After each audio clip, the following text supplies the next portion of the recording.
a lanzar el programa. Sí, encantado. Comience, nomás. Gracias y buen día al señor presidente de la República, licenciado Lenín Moreno, también a los colegas periodistas de la Asociación Ecuatoriana de Radiodifusión Nacional que nos acompañan en este conversatorio que por 90 minutos vamos a tener con el señor presidente de la República, y un buen día también para los colegas de diferentes estaciones de radio que a nivel nacional se enlazan a este conversatorio, al igual que la ciudadanía ecuatoriana que nos va a seguir en los próximos 90 minutos, donde sin duda las preguntas, señor presidente, van a surgir en diferentes aspectos, en lo social o en lo económico y en lo político, para que la ciudadanía auténticamente sepa de primera voz lo que el gobierno nacional piensa y el accionar que está tomando en función de los problemas que tiene el Ecuador, ante la difícil coyuntura económica, sobre todo que se dejó al país después de la última década. Quisiera darle en primer término la palabra al doctor Mario Canessa, miembro de AER Nacional, para que abra también este panel en este día. Doctor Canessa, buen día. Buen día a todos, en especial a usted, señor presidente. Me permito, en primer lugar, a nombre de AER, agradecer esta apertura al diálogo con la nación. En segundo lugar, ratificar el manifiesto que ha hecho AER público sobre la solidaridad que tiene el gremio en relación a la filtración de fotografías que han violado su privacidad. Tenga por seguro que nuestro respaldo en ese sentido es íntegro, total, y estamos totalmente con usted. Así que quería iniciar a nombre de AER eso. Quiero advertir a la audiencia en el país que nos acompañan Karina Bonlinske, el doctor Mario Canessa, que acaban de escuchar, el señor Galo Crespo, Raúl Izurieta y quien les habla, Orlando Murillo, que me han permitido el conducir justamente este panel. Quiero darle de inmediato el paso para que haga la primera intervención en cuanto a preguntas a nuestra compañera Karina Bonlinske. Buenos días a todo el país, buenos días. Gracias, señor presidente, por atender el requerimiento de AER. Vamos a comenzar en mi primera parte por consultarle, señor presidente, a qué programas sociales o a qué proyectos sociales va a ir el dinero que está desembolsando ya el Fondo Monetario Internacional. Bien, a todos ustedes muchísimas gracias, Mario. Por favor, a todos quienes componen AER, un sentido gracias por este respaldo a la dignidad, a la decencia, al honor que merecemos todas las personas. Hemos visto que últimamente han circulado muchas fotos de mi vida personal y de mis frecuentes visitas a museos. Yo visito frecuentemente los museos. Como ustedes pueden ver, la mayoría de tomas son hechas en museos. Yo entiendo que el expresidente, como no tenía esa costumbre de visitar museos, dicho por él mismo, ni de asistir a conciertos de música, pues entiendo que no conoce acerca de la sensibilidad que uno adquiere el momento en que ve esas obras tan maravillosas del arte en historia. Muchas gracias por ese sentimiento. Como ustedes pueden ver, pues las fotografías corresponden, en ciertos casos, inclusive presentan a mi esposa en una, si mal no recuerdo, en Francia, en un sitio de Francia en el cual había una armadura que uno se pone detrás de ella para tomar la fotografía y hacen de cuenta que la armadura era parte de mi casa. El único museo que visitaba el anterior presidente es el que se hizo él mismo, que es un llamado a la ridiculez inmensa y pare de contar. Creo que con eso lo digo absolutamente todo. Bien, con respecto a la pregunta, Karina, con respecto a su pregunta, sí, el Fondo Monetario Internacional, el Banco Mundial, el Banco Interamericano de Desarrollo, el Banco Europeo de Inversiones, la Fundación Francesa para el Desarrollo también, y la Agencia Francesa para el Desarrollo han puesto una condición. En primer lugar, que el dinero sea utilizado en obra social. Ese es el destino del dinero de este crédito que se ha obtenido como nunca antes, porque es inédito, no solamente en el Ecuador, en el mundo. Es la primera vez que convergen muchísimas instituciones internacionales para poder dar apoyo a un país que quedó devastado después de la debacle que significó la década perdida para el Ecuador. Todo va a ser orientado hacia el desarrollo. Es por eso que de los 600 y pico millones de dólares que recibimos en primera instancia, ha sido dedicado a las universidades, ha sido dedicado a nuestros viejecitos, a cumplirles con ese ofrecimiento, de darles un bono al programa Casa para Todos, al programa Manuelas, las Manuelas, etcétera, etcétera. Pero este momento la costa ecuatoriana sufre el embate de la naturaleza. No es un fenómeno del Niño, no configura un fenómeno del Niño, pero sin duda cuando uno sobrevuela, y lo estoy haciendo con frecuencia, los sitios afectados, se da cuenta de que el invierno está provocando efectos devastadores. Tenemos ya 20 fallecidos, son 35.000 hectáreas afectadas, inutilizadas por este fenómeno natural, y claro, un gobierno y una ciudadanía responsable tiene que acudir presto a ella. Yo quiero reconocer el acierto por parte mía y la suerte también de haber escogido como vicepresidente al querido amigo periodista Otto Sonnenholster, que está aquí presente, el cual he pedido que me represente en este comité de gestión y lo está haciendo extraordinariamente bien. Otto, cada vez que visito los sectores afectados, la gente está extraordinariamente agradecida. Y agradecida, por supuesto, no solamente de su gobierno, agradecida de los nuevos ciudadanos que han tomado conciencia de la necesaria solidaridad que requerimos para salir de los momentos difíciles. Hemos acudido a un bono especial, que es el de duplicar el bono por una sola ocasión a todas las personas que lo reciben, es decir, personas con discapacidad, viejecitos, el programa Joaquín Gallegos Lara, etcétera, etcétera. Lo vamos a duplicar por una ocasión, pero además hemos estado proveyendo de los kits necesarios de higiene para que puedan pernoctar, de alimentación, de agua, etcétera, etcétera. Es decir, el resultado ha sido extraordinario y debo agradecer a este equipo multidisciplinario que lo componen los señores ministros y que lo dirige el querido compañero vicepresidente Otto. Si a propósito había omitido el saludo para el señor vicepresidente, que consideramos es un complemento idóneo para su labor, señor presidente.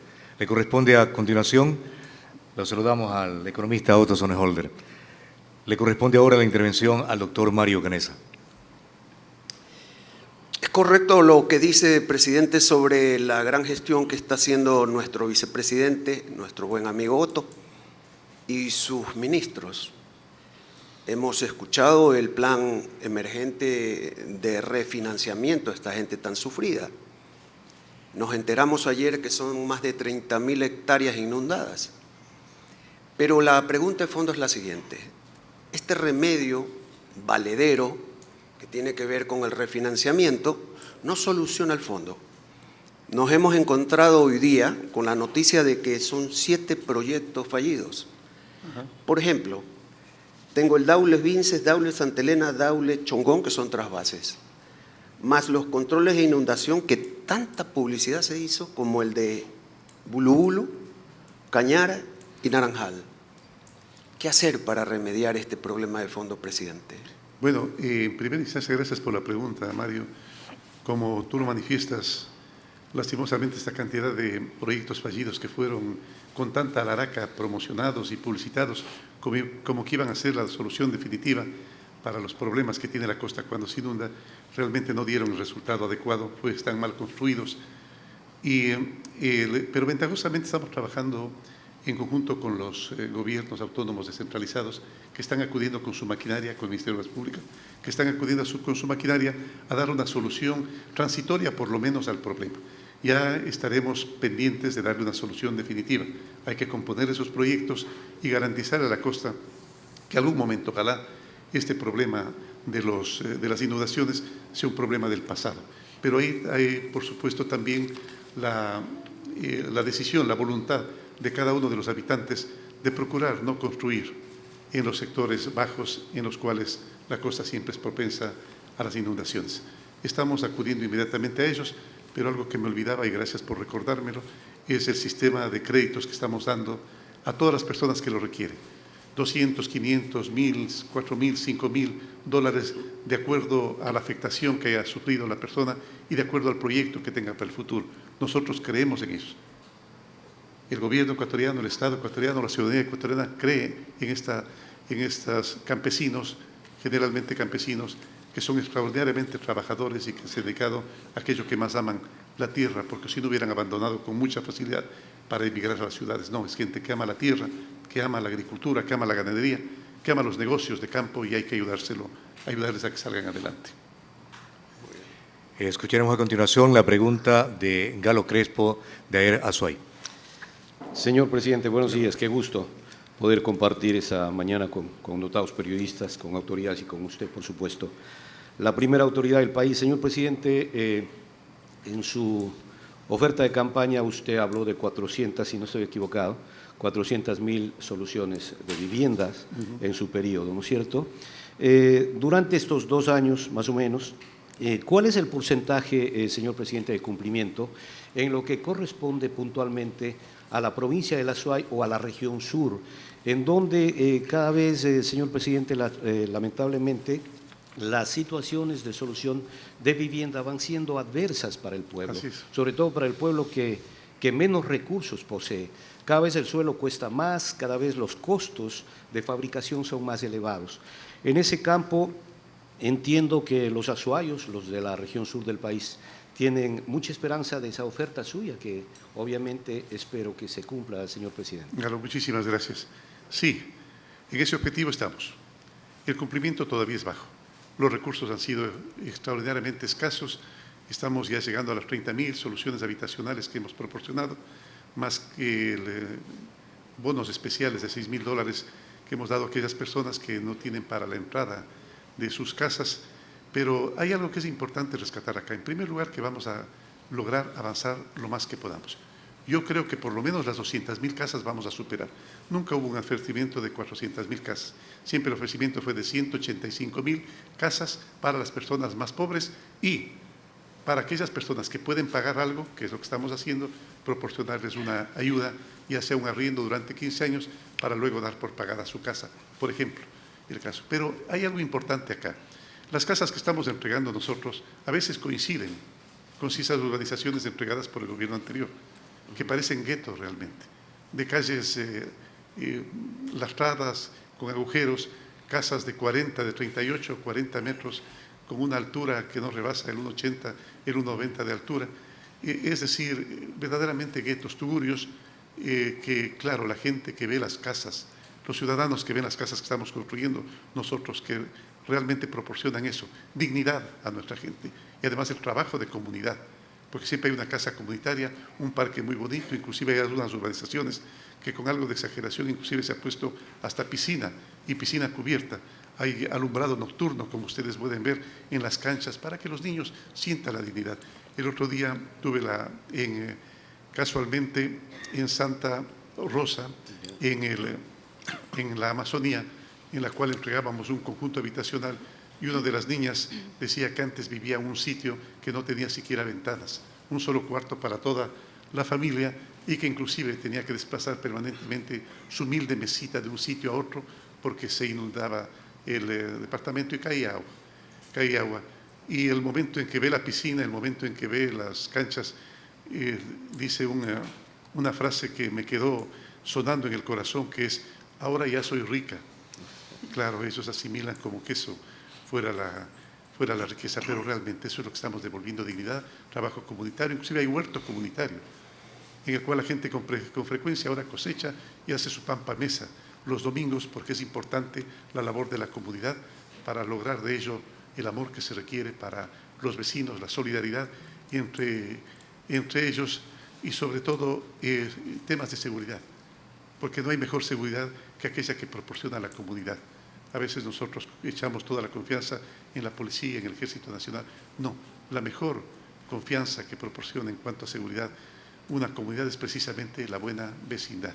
Con respecto al sector sur, estamos trabajando muchísimos proyectos. Vamos a hacer en todos los cantones por lo menos 2 o 3 proyectos. Ese es el propósito. En Cuenca tenemos ya, ventajosamente el alcalde ya nos proporcionó los terrenos, tenemos avanzando ya algunos proyectos en aplanamiento.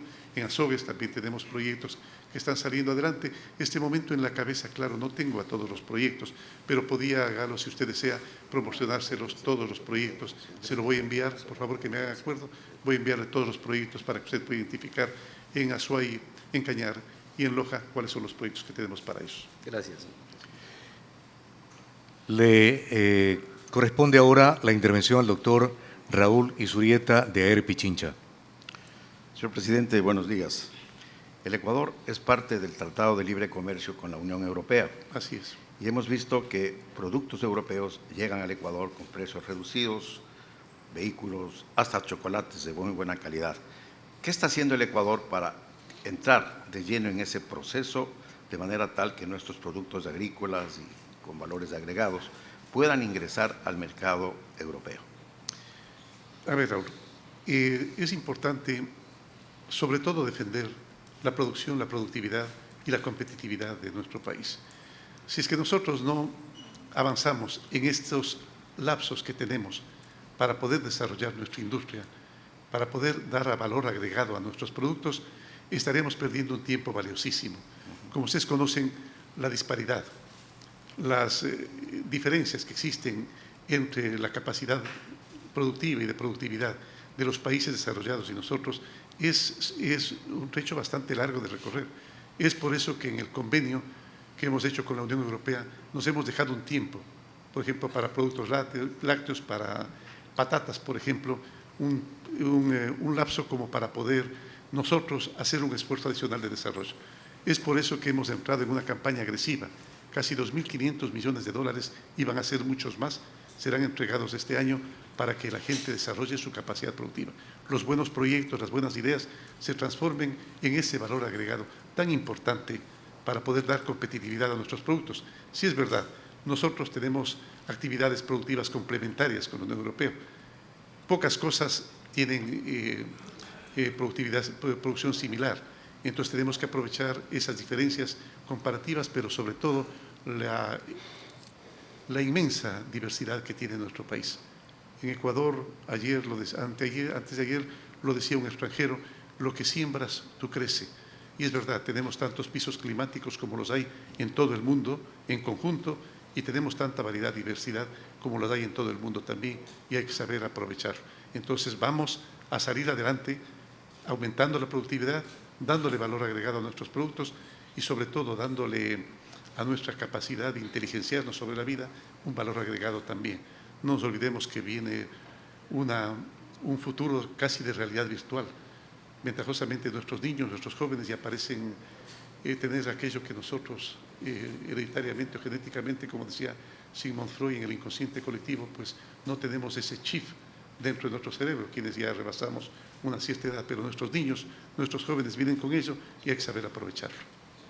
Gracias por la pregunta, Raúl. Señor presidente, tenemos 250 estaciones de radio que a nivel nacional están retransmitiendo este conversatorio que mantenemos con usted.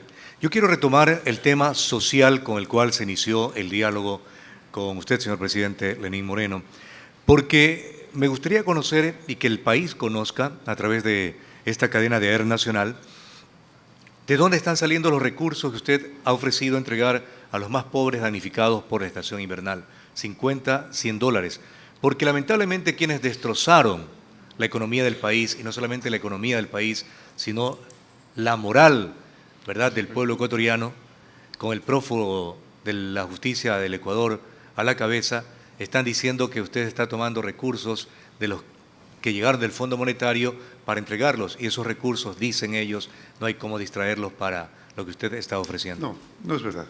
Nosotros estamos tomando los recursos que tiene el presupuesto nacional como para atender emergencias. En este caso, pues claro, no hemos declarado la emergencia en su totalidad, pero sí hemos declarado la alerta naranja en las 6 provincias, principalmente en los sitios. He visitado ayer Vinces, antes de ayer Daule, Laurel, etcétera, y realmente los hermanos lo requieren. Y nosotros hemos de tomar los recursos del presupuesto nacional que están destinados para eso. No es verdad, es decir, se dice todo y dice nada en verdad. Se dice, a mí me suena chisme, me suena calumnia, me suena insidia, me suena cizaña. ¿Cómo se construyen tramas?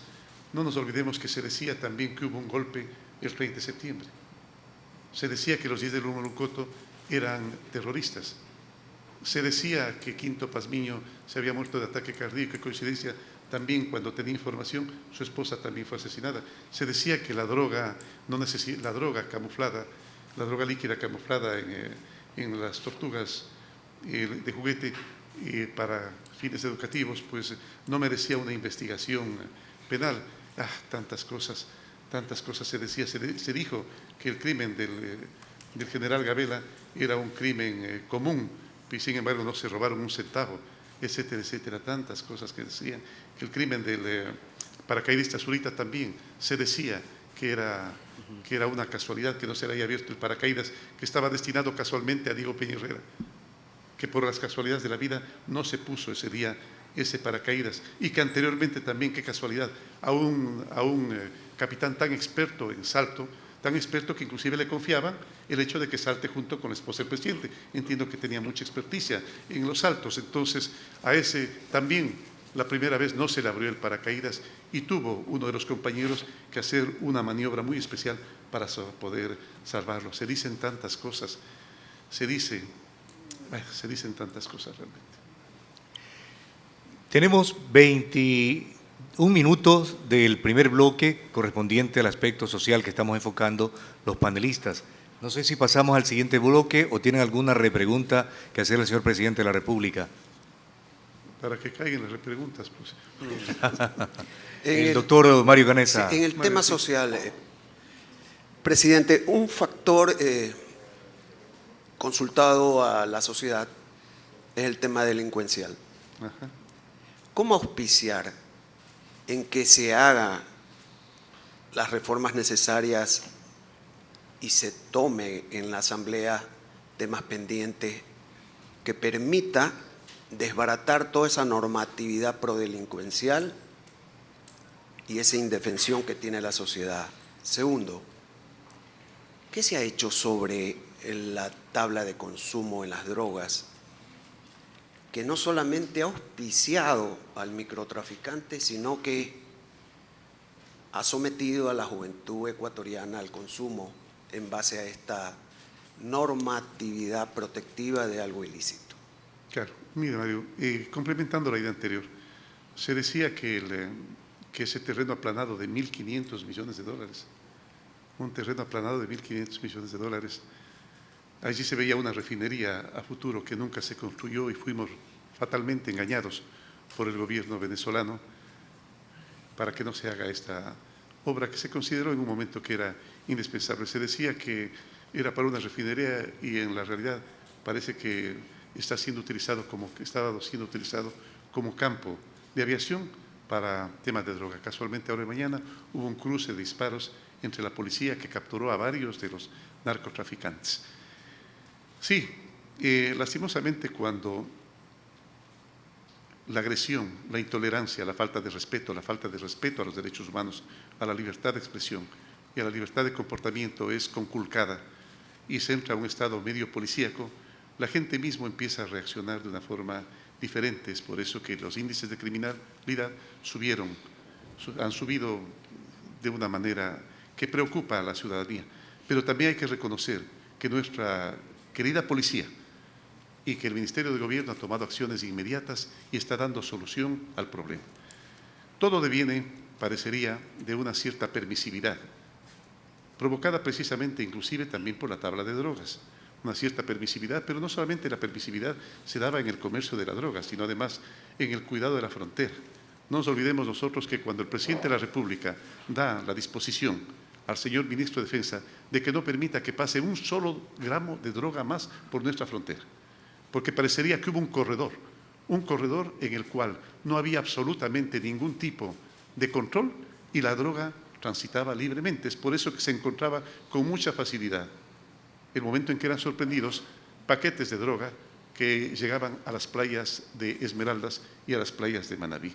La excesiva permisividad de esos tiempos ha hecho que nosotros tengamos que optar por medidas más severas, más duras.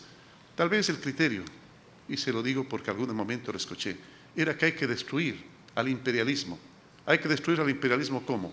Dañando a su juventud, dañando a sus niños, cercenándoles el futuro mediante la incursión de la droga en los países desarrollados.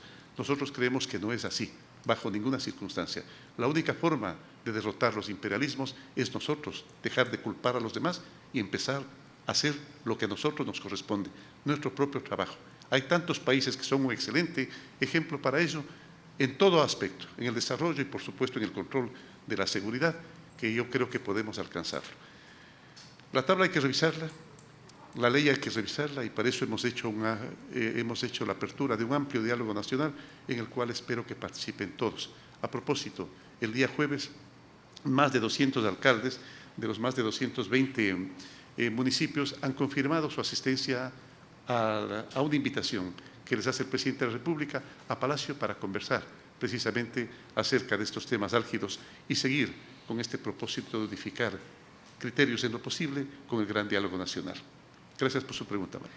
Señor presidente, pero en este mismo sentido, ¿qué está haciendo el gobierno nacional actualmente? Porque el prófugo de la justicia ecuatoriana desbarató, por ejemplo, todos los servicios de inteligencia de las Fuerzas Armadas y de la Policía Nacional y también nos hizo chinos a los ecuatorianos comprando unos radares chinos que nunca funcionaron. La incursión de la avioneta en estos últimos días en el Aromo da a entender de que esa frontera aún sigue sin radares, que no hay el control eficiente que debemos tener para que justamente el narcotráfico no siga inundando con droga nuestro país y que nuestro país siga exportándola a otros países. Sí, tiene razón usted, Orlando. Hay muchísimo trabajo por hacer allí, es por eso que inclusive mientras se realizaba una ceremonia militar yo hacía un llamado a que el Ejército y el señor Ministro de Defensa, por supuesto, con el patriotismo que le caracteriza, ha respondido de manera positiva de que el Ejército colabore en el cuidado. Pero hay que reponer tantas y tantas cosas. Hay que reponer los centros médicos que se permitieron que se destruyan, principalmente los centros médicos comunitarios. Hay que reponer las escuelas comunitarias, a las cuales en vez de darle calidad, se decidió cerrarlas.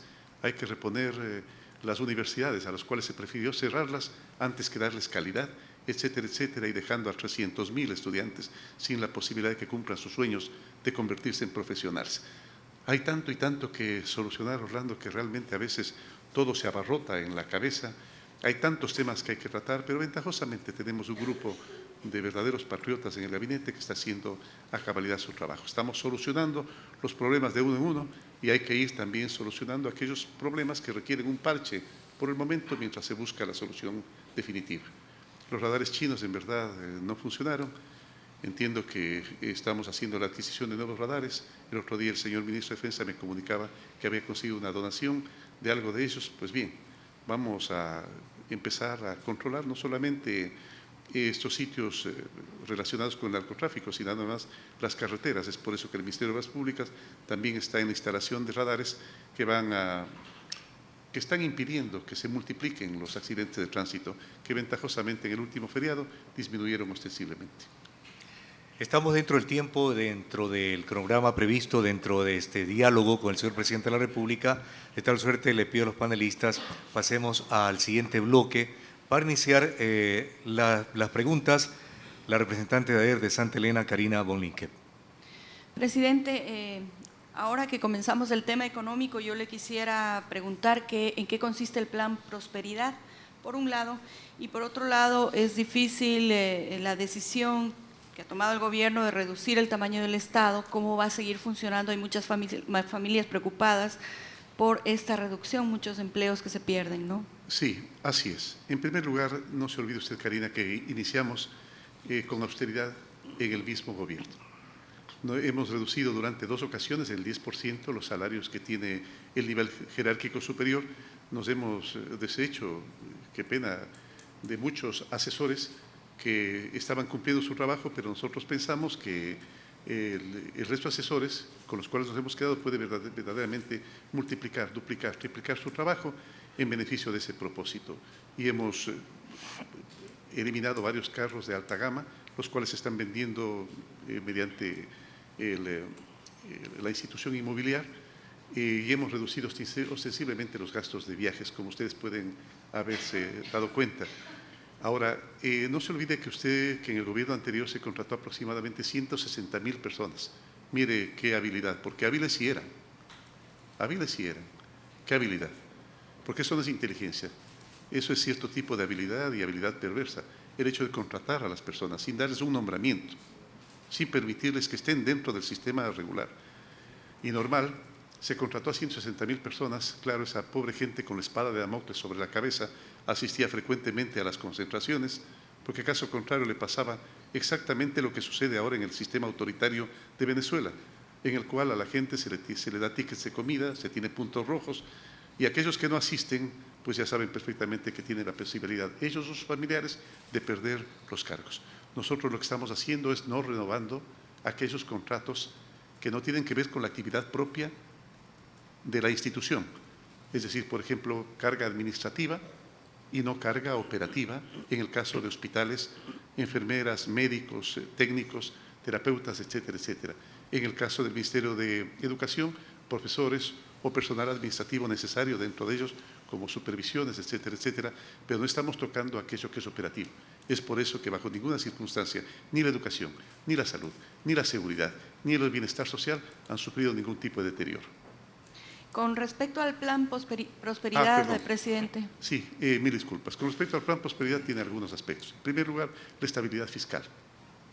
El hacer que cada vez vaya disminuyendo el déficit primario, ¿verdad? Que si usted mal no recuerda, es todo aquello que queda en el presupuesto a favor o en contra, en este caso, después de pagar los intereses de la deuda, reducir el déficit primario, estabilizar la economía, consolidar el sistema monetario, mediante consolidar también la acción que cumple el Banco Central, dejar que el Banco Central deje de inmiscuirse en aquello que no le corresponde y se llegue específicamente a la consolidación monetaria. Y, por supuesto, el empleo, la honestidad, la transparencia en la contratación pública y, claro, a todo eso se agrega una masiva confianza en los ciudadanos para que puedan realizar actividades productivas y los resultados están a la vista.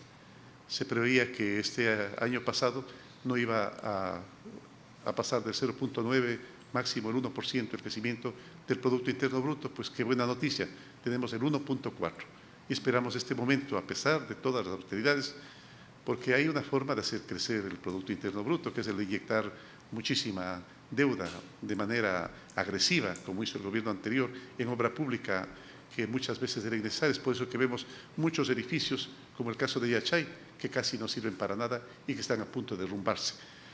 Todo eso está considerado dentro del Plan Prosperidad y los créditos para que cada ciudadano, principalmente nuestra juventud, mediante el programa Impulso Joven, pueda sacar adelante sus sueños en cuanto a productividad, en cuanto a inversión, en cuanto a generación, a multiplicación exponencial, ojalá, del empleo y en cuanto a generación de bienestar familiar.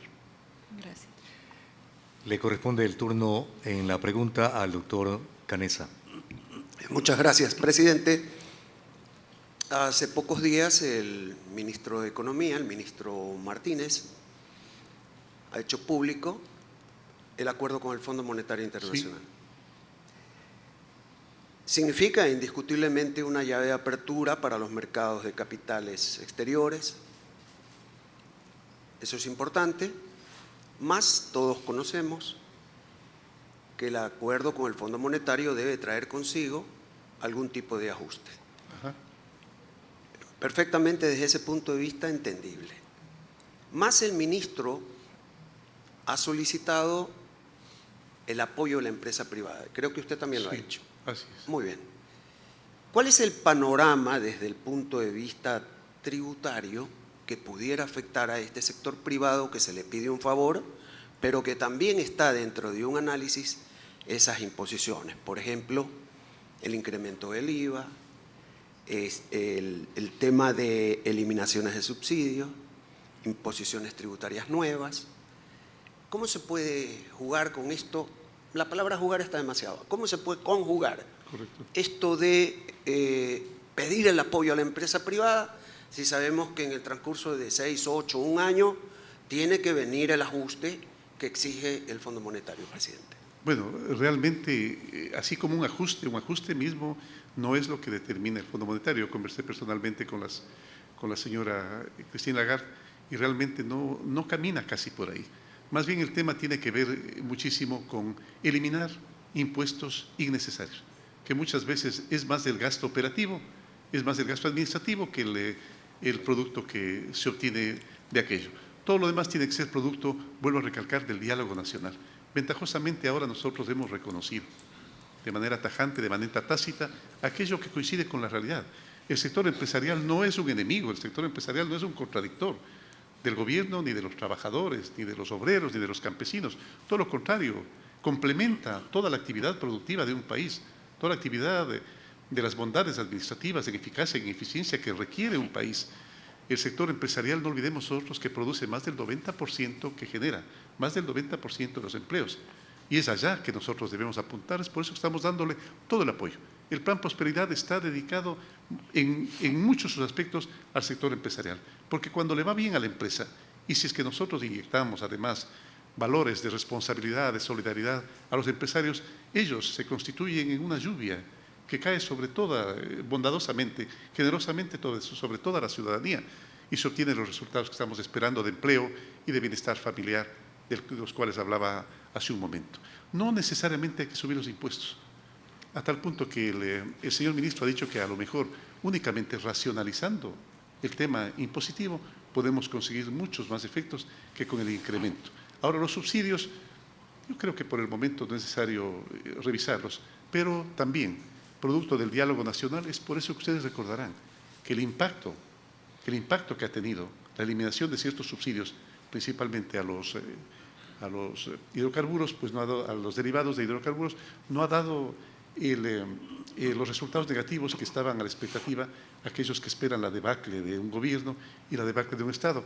Aquel exiliado, autoexiliado, prófugo de la justicia que se encuentra meditando perversamente en un ático que un día me renuncia, otro día me mata, porque ya me mataron hace mucho rato. Yo ya soy un cadáver, no solamente político, sino físico, además, para el expresidente de la República, y que en ese momento dice que me encuentro muy mal de salud. Espero que ustedes puedan detectarme la enfermedad que tengo en este momento, porque yo me siento bastante bien. Pero de todas formas, si el presidente conoce de alguna afección que me esté matando, que por favor me la diga para tomar los remedios que se requieran. Escuchemos a continuación la consulta que hace Galo Crespo de Aer Azuay. Señor presidente, el tema de la tasa de desempleo en el país es preocupante. Sí, así es. No podemos decir que vamos avanzando en términos positivos. Lamentablemente, la migración de, sobre todo, nuestros hermanos venezolanos afecta aún más el tema del desempleo. Desgraciadamente, muchas de las actividades en el país se van cubriendo con venezolanos que en varios casos, incluso los salarios que ellos perciben son mucho más bajos de lo que puede percibir un ciudadano ecuatoriano, porque obviamente a él hay que pagarle todos los tributos de ley, afiliarle al IES y todo lo demás. ¿Cómo parar claro, no quiero decir que se cierren las fronteras, porque usted es un demócrata y en ese sentido hay que dejarlas abiertas, pero la influencia de muchos venezolanos, lamentablemente de nuestros hermanos, está afectando y no permite disminuir la tasa de desempleo en el país. ¿Cómo manejar eso, señor presidente? Mire, Galo, el tema no es fácil realmente. Si usted obtiene un préstamo del banco, le dan $100.000 y usted los lleva a su casa y los convierte en ingreso familiar, seguramente a lo mejor ya no va a tener únicamente el trabajo de quienes componen su hogar en los temas de cuidado de la casa, de la cocción de alimentos, etcétera, del cuidado del jardín, etcétera, etcétera. Es probable que contrate una empleada doméstica, es probable que contrate un jardinero, es probable que contrate un chofer, etcétera, etcétera, ¿verdad? Eso es lo que pasó en el gobierno anterior, es por eso que daba la sensación de que el empleo disminuía en las tasas. Ahora que hemos decidido no endeudarnos irresponsablemente, ahora sí tenemos un problema de empleo, el cual lo estamos solucionando. ¿En base a qué? En base, en primer lugar, a dar crédito para la construcción, tan venida menos a raíz del anuncio de la famosa ley de plusvalía, que tanto daño hizo a la construcción. Si nosotros recordamos, pues no existe actividad económica que tenga tanto efecto positivo sobre la economía de un país y sobre el desarrollo principalmente de las economías más retrasadas de un país que el de la construcción. No nos olvidemos que cuando uno construye requiere albañiles, maestros de obra, arquitectos, ingenieros, gasfiteros, vidrieros, ceramistas, carpinteros, etcétera, etcétera. Es decir, y casi todo de producción nacional. Es por eso que usted recordará que en el tiempo de la recuperación económica, ya por los años 30, después de la gran crisis en los Estados Unidos, el presidente Roosevelt, Franklin Delano Roosevelt, decidió precisamente tomar una opción que daba John Maynard Keynes, uno de los economistas que fue el genio de la recuperación económica. Y John Maynard Keynes decía que en su momento, para dar trabajo, se podría desempedrar para poder contratar a otras personas para que vuelvan a empedrar. Ventajosamente ese concepto ya quedó anticuado para para el modelo de desarrollo actual, y en este momento estamos generando trabajo precisamente ayudando a la construcción, casi 2.500 millones de dólares destinados a la construcción, destinados a créditos a aquellos constructores que en este momento ven con bastante ánimo, con bastante optimismo, con bastante esperanza, con bastante fe, que sus sueños vuelven a cristalizarse, que las urbanizaciones empiezan a multiplicarse, que la gente empieza a reservar más. El 20% ha crecido la reserva de departamentos y casas en los constructores nacionales. Qué buena noticia, porque generalmente aquellos trabajadores de los cuales yo hablaba anteriormente son los que más necesitan trabajo en la actualidad. Solamente, señor presidente, si me permite, el tema de la migración también afecta, sí, quisiera saber. Perdóneme, muchas gracias, Edgar. Sí, las migraciones no son malas. Las migraciones no son malas y no solamente que robustecen la productividad de un país, traen nuevas ideas, nuevas experticias, traen nuevos conocimientos, nuevas habilidades, nuevas destrezas, nuevas prácticas, sino que adicionalmente fortalecen la solidaridad de los seres humanos. Los ecuatorianos hemos sido extremadamente solidarios y siempre hemos sacado provecho de las migraciones. Siempre hemos sacado provecho de las migraciones. Recuerde usted, no estoy hablando de los tiempos de la conquista, estoy hablando de la migración de los españoles que hubo en el siglo pasado y antepasado, a raíz principalmente de la subida de Franco al gobierno, a raíz de la guerra civil. Luego tuvimos la migración de los hermanos chilenos, en un momento cuando se desplazaron empresarios que desconfiaban del gobierno de la Unidad Popular de Salvador Allende. Luego vino la migración de aquellos que cuando accedió al poder el dictador Augusto Pinochet, pues aquellos que huyeron. Entonces los unos aportaron en el campo empresarial, trajeron inversiones, y los otros aportaron en el campo intelectual. Muchos académicos, personas, sociólogos, psicólogos, que aportaron al desarrollo sin duda del país. En este momento estamos recibiendo la migración de hermanos venezolanos, así como nuestros hermanos ecuatorianos, en el tiempo en que le metieron la mano al bolsillo de los ecuatorianos en sus ahorros, tuvieron que emigrar. No tenían a lo mejor otra alternativa y realmente generaron el desarrollo y el bienestar de otros países. Por ejemplo, los españoles reconocen que en los ecuatorianos los mejores trabajadores. No olvidemos nosotros que en España es bastante difícil conseguir personas que hagan un trabajo humilde, que lo hicieron nuestros ecuatorianos. Es por eso que inclusive algunos los han convertido en parte de su familia, por el cariño, por la solidaridad, por el tesón, por el amor que suelen tener nuestros trabajadores para cumplir a cabalidad su actividad. Entonces no debemos preocuparnos mucho, pero tampoco dejar de preocuparnos. En primer lugar, tratar de impedir que personas de malos hábitos, que personas que a lo mejor han sido sacados de la cárcel, ingresen al país.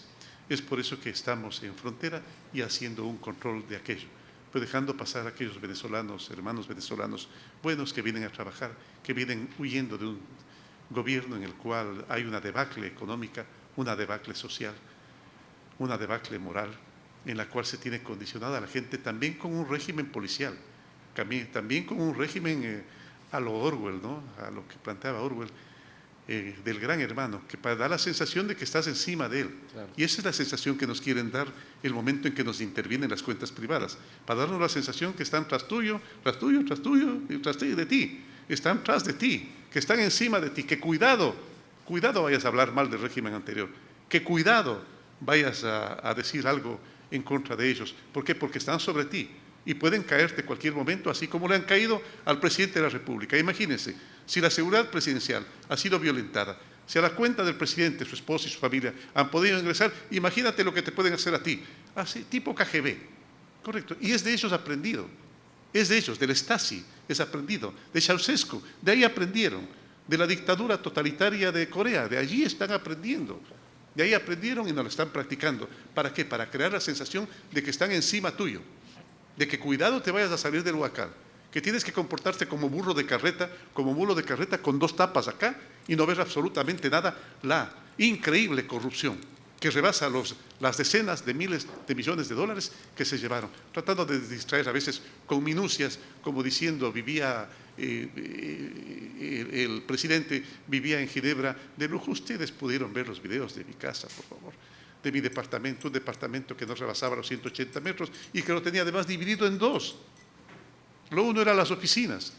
Aquí están la compañera Rosángela Dum y Julio Bueno que subieron allá. Ellos conocían y sabían que inclusive cuando todavía no tenían departamento me encargaron muebles, así como algunos, la señora María Fernanda Espinosa, también que fue representante a Naciones Unidas en Ginebra, también me encargó muebles, así como algunos otros amigos me encargaban cosas, pero bajo ninguna circunstancia eso me pertenecía. Con respecto a los carros de lujo que dice el prófugo que tenía yo, mentira. Yo compré un Mercedes que tenía 10 años, que costaba $15,000, estimados amigos. Y además, cuando regresé acá, teniendo derecho, mi esposa y yo, a traer un carro, como generalmente es de la casa, sin impuestos, por delicadeza, no lo traje. Ni un solo vehículo lo traje. Porque así actúo yo, de forma delicada.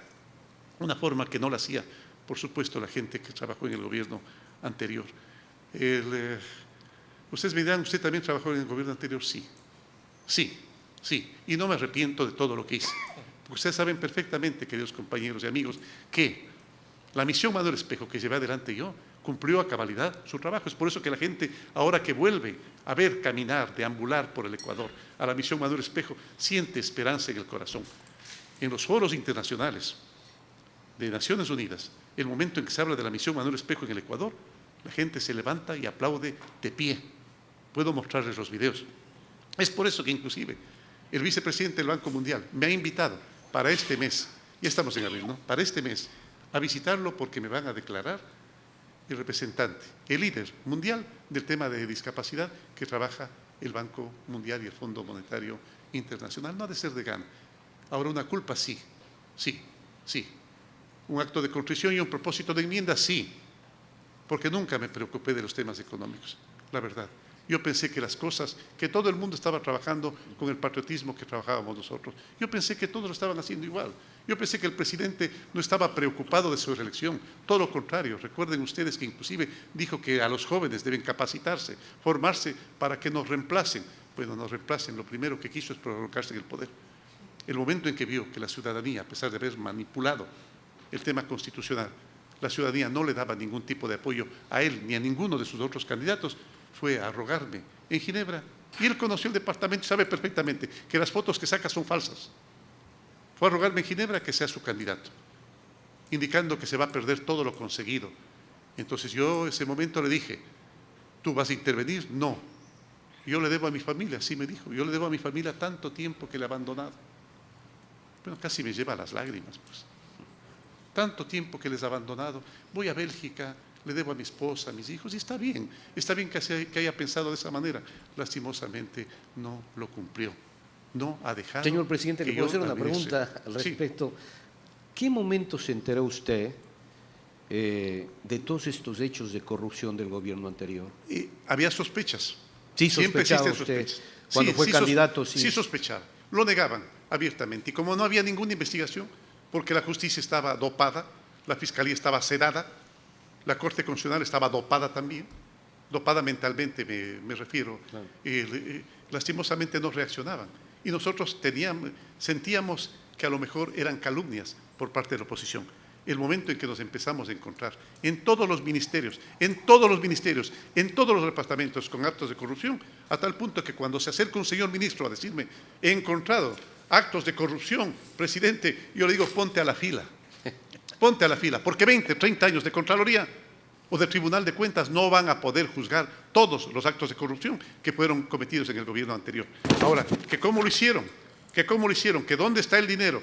Bueno, la cantidad de viajes a paraísos fiscales, en los cuales seguramente se obtenía dinero en efectivo, con un avión que lo usaban de manera liberal, digo en los malos términos de la palabra, en los malos significados de la palabra, y luego se iban, ¿a dónde? A lo que acostumbran, pues tener caletas alquilar departamentos, hacer cajas fuertes inmensas y tener ahí el dinero en efectivo, lo cual va a ser bastante difícil de detectar. Pero ventajosamente ya estamos tras de cuentas, tras de testaferros, que ya los próximos días ustedes lo van a ver. Y ellos lo sabían.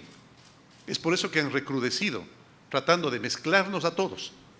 Es como la psicología del cerdo, que por estar enlodado, trata de enlodar a todo el mundo para convertirnos en una unidad, en una única unidad. Todos lo somos.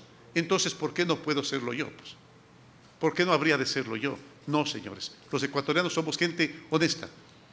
Y vamos de a poco a ir metiendo a la cárcel a todos los deshonestos que se llevaron el país. Doctor Izurieta, su consulta. Sí, Es señor representante presidente, de AER Pichincha. En el lado positivo, usted anunció el día de ayer y saludó al nuevo mes, avisándonos que en el Ecuador ha recibido 1.400 millones de dólares de inversión en el año 2018. Sí. Lo cual es 3 o 4 veces más que lo que Así estábamos es. acostumbrados a recibir. Es el récord, ¿eh? Es el récord de hace muchísimos años. realmente. También es muy buena noticia que hayamos firmado o estemos por firmar un convenio con el Fondo Monetario Internacional, Así es. porque nos va a ayudar a controlar precisamente el dinero que viene al país y evitar estos actos de corrupción. Pero también nos piden que hagamos reformas en el orden laboral, por ejemplo, que se analice el tema del trabajo por horas, la jubilación patronal, los contratos a prueba, etcétera. ¿Está el gobierno trabajando en esas áreas? ¿Tiene usted una coordinación con la Asamblea Nacional de manera que Sí. esto que estamos comprometiéndonos se pueda cumplir en el momento oportuno y responder a esa confianza? Claro nos dan que los sí. grandes? Claro que sí, Raúl. Mire, nosotros dentro del gran diálogo nacional, este gran acuerdo nacional que estamos tratando de lograr, ponernos de acuerdo en temas que deberíamos haberlos preferenciado hace mucho tiempo, que debíamos haberlos privilegiado hace mucho tiempo, en grandes objetivos del Estado, desde las cuales prácticamente el momento en que los desagregamos en cada uno de sus elementos, vemos si cumplen con ese gran objetivo.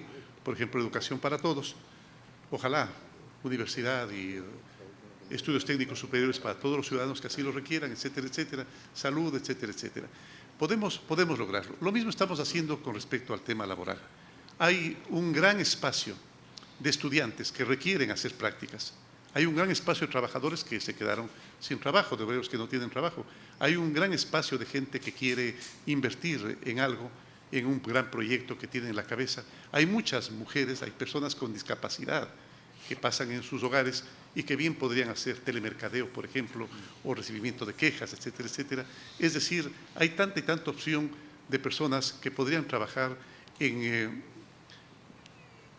aquella producción que es estacional, en aquellas actividades estacionales o de acuerdo a la vacación, como es el tema turístico, por ejemplo, etcétera, etcétera. Hay tanta gente que podría trabajar por horas y que puede hacerlo de mejor manera si es que nosotros tenemos una legislación que apoye a esa actividad, las cosechas, por ejemplo, las siembras, etcétera, etcétera. Hay tanta y tanta actividad que podría aportar a las economías familiares, principalmente de aquellos que se encuentran sin empleo. Pero claro, esto no puede ser tomado unilateralmente por parte del gobierno, tiene que ser también un producto del gran acuerdo nacional, sin precarizar el trabajo, bajo ninguna circunstancia. Aquellas personas que ya se encuentran laborando normalmente, pues siguen laborando normalmente. Aquellas personas que no tienen trabajo y que son requeridos por la empresa, por la industria, por el comercio, por la actividad productiva, que requieren trabajar por horas, pues también que lo puedan hacer de manera fácil, que su contratación sea fácil y, por cierto, también que su desvinculación sea fácil si es que así lo requiere, pero siempre cumpliendo con las leyes laborales. Señor presidente, que cuando entrevistamos a expertos en materia económica, nos hablan que el acuerdo alcanzado por Ecuador con el Fondo Monetario Internacional es un acuerdo que va a anclar la estabilidad del país, no obstante que, como usted ya lo está anticipando, va a requerir de sacrificios de todos los sectores del Ecuador. Pero también afirman, por ejemplo, que no toca el tema de la deuda externa, teniendo en cuenta que la economía mundial ya no está hegemónica con Estados Unidos, sino que también la China es parte de ella, y siendo este país parte del Fondo Monetario Internacional, ¿qué planes tiene su gobierno, usted, presidente Lenín Moreno, para tratar este tema buscando un refinanciamiento a más largo plazo con tasas de intereses más bajas? Yo había dicho en mi programa de gobierno que el propósito a alcanzar era obtener deuda barata para recomprar la deuda cara y ojalá con mejores condiciones y a más largos plazos. Y eso es lo que son los créditos que hemos obtenido. Son créditos a mediano y largo plazo, ya no son de corto plazo. Sus tasas no rebajan el 5% y los plazos van más allá del quinquenio. Es decir, mejores condiciones, mejores condiciones. Sucedió en el gobierno anterior algo sui generis. De a poco las tasas iban creciendo. ¿Por qué? Porque es lo que pasa con un banco. El momento en que tú acudes a un banco y pides crédito y otro crédito y sobregiros y más crédito, si hay un momento en que el banco ya se preocupa de que si puedas pagarlo o no, te reduce por supuesto los plazos y al mismo tiempo te va subiendo la tasa. ¿Por qué? Porque mientras más riesgo tienes, más posibilidad hay de que no pagues. Mientras más deuda haya, mientras más pides créditos, el riesgo aumenta. Es por eso que nosotros, con este acuerdo con los organismos internacionales de crédito, hemos obtenido nosotros mayor confianza en el país. Ahora sí la inversión quiere venir al país. Ahora sí obtenemos con facilidad los créditos que se los requiramos y estoy seguro que los bonos 20 serán obtenidos en mucho mejores condiciones y podemos lograr mucho mejores plazos para ellos. Es decir, la situación de la deuda en proporción al Producto Interno Bruto y en relación a los plazos logrados va a ser muy significativa. Debo informar que al momento son 260 estaciones de radio que a nivel nacional están transmitiendo este diálogo con el señor Presidente de la República, licenciado Lenín Moreno. También hay espacios de Face y también de Twitter donde se está comunicando la ciudadanía con usted, señor Presidente. Vamos a permitir transmitirles pensamientos de jóvenes que también nos han escrito en las redes. Josefina Besillas dice, Presi, así lo pone, los jóvenes ganamos poco y mis amigos que culminaron la universidad no tienen trabajo. ¿Cómo nos puede ayudar? Ángelo Valencia dice, Presi, veo que hay muchas iras. ¿Por qué no propone la paz y trabajamos todos por el país? Y José Emilio, así se identifica, señor Presidente, ¿existe algún plan de apoyo para disminuir el trabajo infantil en las calles de nuestro país? Un fuerte abrazo y felicitaciones por su trabajo. Correcto. A ver, vamos. Con respecto a Josefina, sí, nosotros estamos con la inyección de dinero para créditos, porque el crédito está destinado a la productividad, a la producción. Y claro, la producción significa generación de empleo, porque cuando a mí me dan un crédito para poder producir, yo requiero gente que me ayude a trabajar. Y es por eso que de a poco nosotros vamos recuperando los índices de empleo que requerimos para el país. La capacitación, jóvenes. Y no todo el mundo empezar a creer que es el papá Estado el que tiene que proporcionarles trabajo. El Estado ya no da más. Ya no cabemos más en el Estado. Tenemos entre 400 y 500 mil, es que al final no se llega a saber nunca el tema. Yo recuerdo cuando el economista Carlos de la Torre, que parece que tuvo muy poca curiosidad en enterarse acerca de lo que debía el país, no es mentira, los señores ministros pueden decirlo. Cada semana me comunicaba que hemos tenido 2.000 millones, 3.000 millones más de deuda. Entonces la deuda fue creciendo de 27.000 millones a 65.000 millones de dólares, pues. Y todavía no tenemos bien definido a quién nomás debemos en cuanto a proveedores nacionales. ¿Por qué? Porque mañosamente se indicaba a los pobres proveedores con los cuales estamos tratando de cumplir en este periodo, y una parte del dinero está destinado para ello, del acuerdo internacional está destinado para ello, a los pobres proveedores que hasta que no hay el dinero no hagan la factura. Totalmente ilegal, pero no solamente ilegal, inmoral e inhumano, porque ni siquiera se crea una expectativa de pago. Entonces le debemos a medio mundo, debemos a proveedores que cada vez aparecen nuevas facturas. Se hace la comprobación respectiva y se hace la promesa de pago, ojalá a máximo a corto o mediano plazo. Todo esto, lastimosamente, es una herencia que tenemos. Y con respecto a la pregunta de la ira, no hay iras, hay decepción. No es ira, es decepción. Es decepción porque el pueblo ecuatoriano en su mayoría confió en lo que decía el expresidente y el anterior gobierno. Confió que íbamos a tener las mejores universidades del mundo, Yachay, por ejemplo, Iquiam, por ejemplo.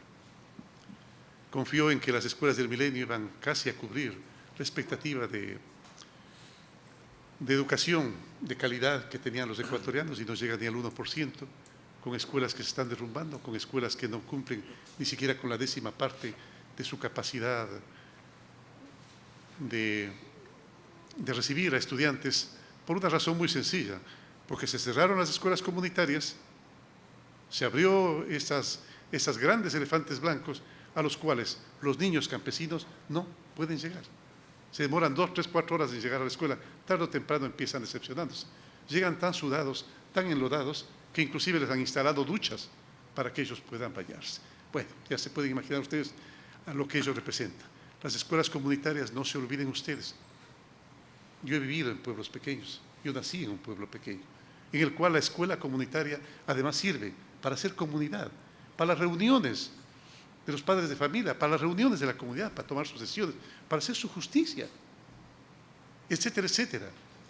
Todo ello fue cerrado. Entonces, mis queridos jóvenes, no es ira, es decepción. Es decepción, pero sobre la decepción es donde hay que levantar la esperanza. Porque eso es lo que significa una crisis. Una crisis no hay que tomarle como que es el peor momento de la vida de un país. Una crisis significa el momento de la oportunidad. Una crisis significa darte la oportunidad de nuevamente volverte a rumbar hacia el verdadero desarrollo nacional. Bien, estamos dentro del tiempo previsto para los bloques que hemos definido con los señores panelistas en este diálogo con el señor Presidente de la República, licenciado Lenín Moreno. Se han sumado al momento 260 estaciones de radio que están retransmitiendo este diálogo con usted, señor Presidente de la República, y vamos a iniciar el tercer y último bloque, estamos dentro del tiempo, con el tema político. Le pido por favor su pregunta a nuestra compañera de Air Santa Elena, Karina Van Lippe. Café, por favor. Señor presidente, un tema delicado. Usted ya lo ha tocado cuando hemos estado hablando de otros temas, pero este es un tema delicado. Conocemos ya que el Gobierno Nacional ha hecho una denuncia al relator especial de la ONU sobre la violación a su privacidad y el de su familia. ¿En qué consiste esta denuncia? ¿Qué es lo que se espera lograr? Justamente con este asunto de que usted ya lo había dicho hace unos minutos, que si es que su teléfono, sus equipos electrónicos han sido violentados, pues ¿qué podemos esperar los ciudadanos comunes, no? Mire, Karina,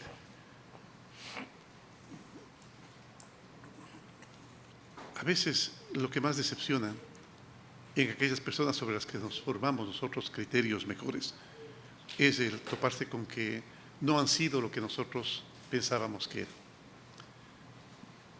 Con lo primero que me topo yo, el momento en que ingreso a la presidencia de la República, llevaba apenas pocos días en la presidencia, de repente uno de los guardias que tenemos en la presidencia de la República se arrima a una pared. Recuerdo yo todavía un día, si mal no recuerdo, era que había el desfile patriótico que se hace los días lunes en la Plaza de la Independencia. El momento en que yo iba a salir, el guardia se topa con que se quema la espalda. Y entonces le comunica al jefe de la guardia presidencial y empiezan a raspar aquello que le quemaba la espalda. Y se encuentran con, muy hábilmente, simulada la pared, sobre unos adhesivos transparentes que a la final daban casi el color de la pared, sobre lo cual inclusive se había pintado encima, y se encuentran con una cámara que quemaba. Es porque estaba encendida, sin duda alguna. Cosa extraña. Al otro día, no se me comunica el mismo día. La guardia que me dejaron no me comunicó el mismo día, me comunicó al otro día. Al otro día, cuando ya el equipo técnico que me dejaron también había hecho las inspecciones respectivas y había comprobado, oh, sorpresa, de que la cámara estaba apagada. Es la primera vez que sé yo de un equipo eléctrico que quema estando apagado. Y viene un fiscal que también era nombrado por el régimen anterior y corrobora que realmente la cámara estaba apagada.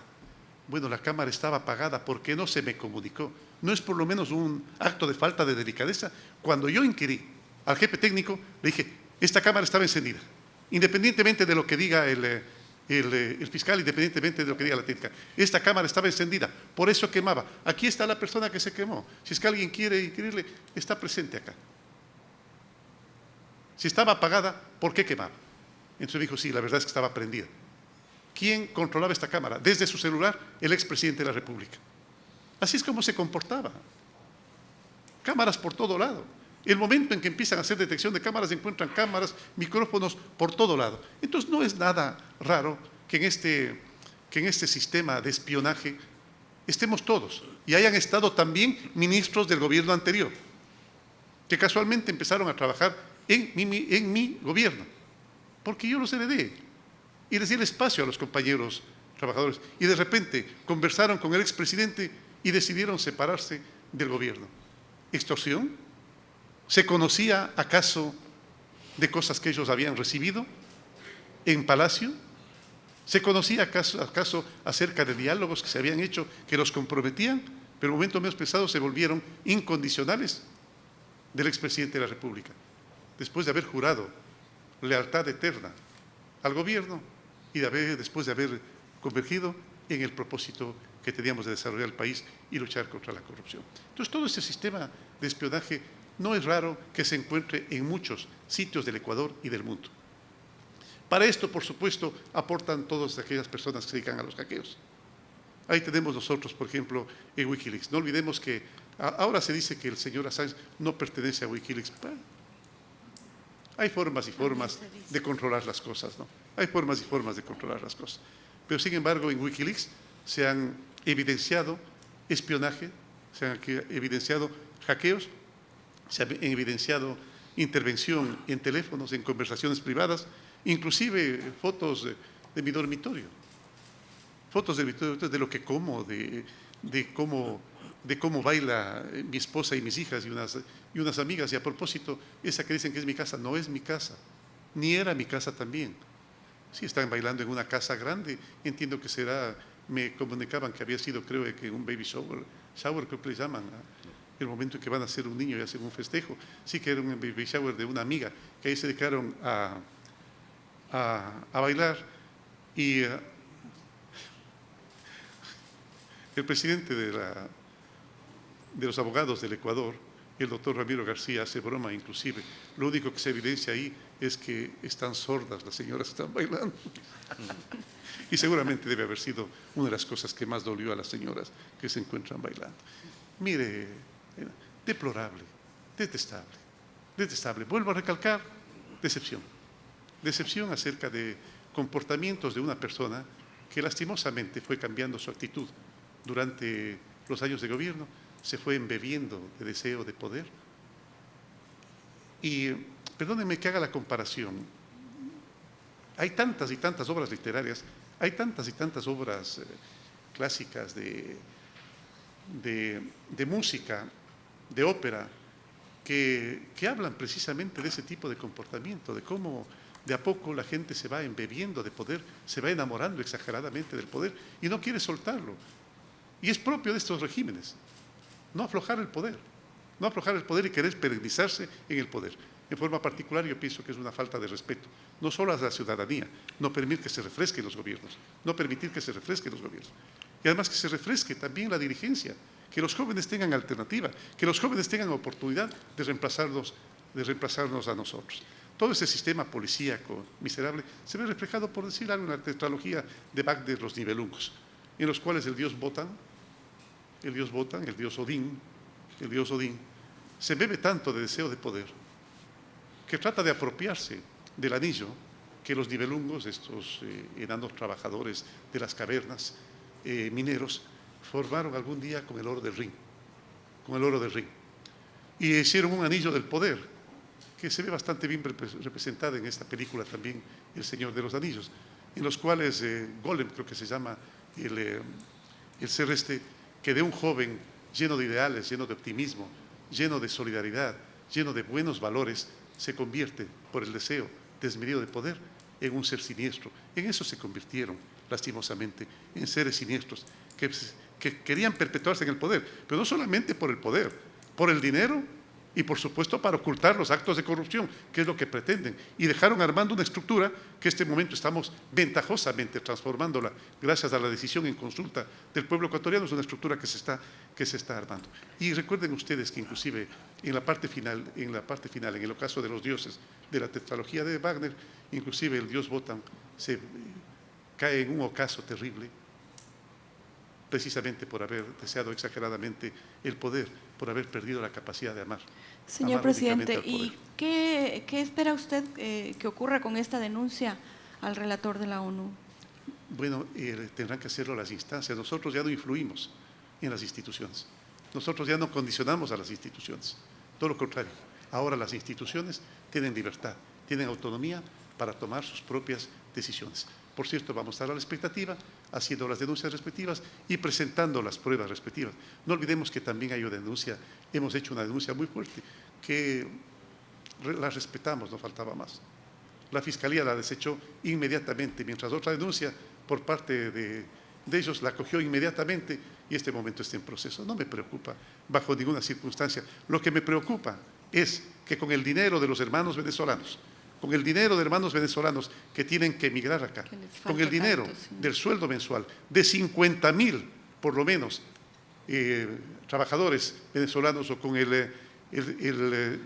la pensión de 50.000 pensionistas jubilados venezolanos, se está pagando lastimosamente las locuras del rey del Ático.